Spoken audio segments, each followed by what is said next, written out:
ওবায়দুল কাদের, আসাদুজ্জামান খান কামাল, ফজলে নূর তাপস, ছাত্রলীগ সভাপতি সাদ্দাম সহ আরো অনেকের অবৈধ পথে তারা বহু আগেই সীমান্ত পাড়ি দিয়ে ভারত থেকে সরে পড়েছেন দুবাই, মালয়েশিয়া, সিঙ্গাপুর সহ বিভিন্ন দেশে।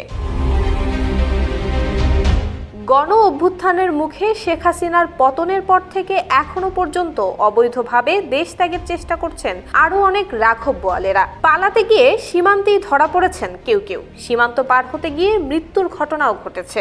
এছাড়া পরিস্থিতি আঁচ করতে পেরে 5 আগস্টের কিছুদিন আগেই বিদেশে পাড়ি জমিয়ে আর দেশে ফেরেননি আওয়ামী লীগের বিভিন্ন পর্যায়ের এমন 13 জন নেতা রয়েছেন। যারা পালিয়ে গেছেন বা পালানোর চেষ্টায় রয়েছেন তাদের প্রায় সবাই হত্যা সহ বিভিন্ন মামলার আসামি।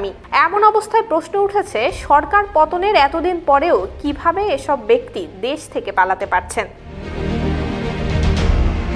একাধিক সূত্রে জানা গেছে, আওয়ামী লীগ সাধারণ সম্পাদক এবং সাবেক সড়ক পরিবহন ও সেতুমন্ত্রী ওবায়দুল কাদের বর্তমানে দুবাইয়ে অবস্থান করছেন। গত 5 আগস্ট সরকার পতনের পর তিনি সীমান্ত অতিক্রম করে ভারত হয়ে দুবাই পাড়ি জমিয়েছেন। গত সপ্তাহে সাবেক স্বরাষ্ট্রমন্ত্রী আসাদুজ্জামান খান কামাল, সাবেক বস্ত্র এবং পাট মন্ত্রী জাহাঙ্গীর কবির নানক, আওয়ামী লীগের যুগ্ম সাধারণ সম্পাদক সাবেক সংসদ সদস্য আফম বাহাউদ্দিন নাসিম সীমান্ত পাড়ি দিয়েছেন। আর 5 আগস্টের ঠিক পরপরই দেশ ত্যাগ করেছেন সাবেক পররাষ্ট্রমন্ত্রী হাসান মাহমুদ, সাবেক স্থানীয় সরকার মন্ত্রী মোহাম্মদ তাজুল ইসলাম, সাবেক শিক্ষামন্ত্রী মহিবুল হাসান চৌধুরী নওফেল, সাবেক তথ্য প্রতিমন্ত্রী মোহাম্মদ আলী আরাফাত, সাবেক সংসদ সদস্য আলাউদ্দিন আহমেদ নাসিম এবং আলোচিত আওয়ামী লীগ নেতা এবং নারায়ণগঞ্জের সংসদ সদস্য শামীম ওসমান সহ আরো অনেকে।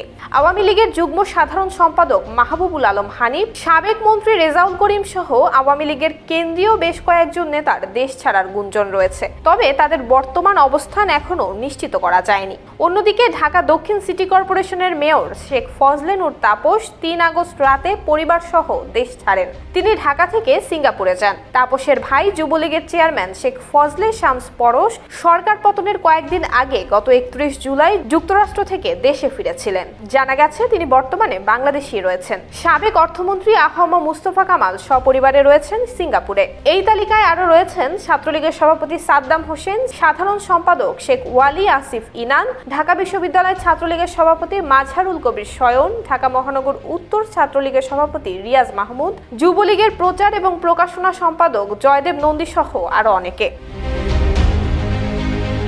5 আগস্টের পর দেশ ছেড়েছেন আওয়ামী লীগের এমন অন্তত 15 কেন্দ্রীয় নেতা, সাবেক মন্ত্রী এবং সংসদ সদস্য। অবৈধ পথে দেশ ছাড়ায় ইমিগ্রেশন বিভাগের নথিতে তাদের দেশ ত্যাগের কোনো তথ্য নেই। এর বাইরে আওয়ামী লীগ, যুবলীগ, ছাত্রলীগ এবং অন্যান্য সংগঠনের সাবেক এবং বর্তমান নেতাদের মধ্যেও অন্তত 27 জনের দেশ ছাড়ার খবর পাওয়া গেছে। তবে ধারণা করা হচ্ছে দেশ ছেড়ে পালানো ব্যক্তিদের প্রকৃত সংখ্যা হতে পারে কয়েকশো।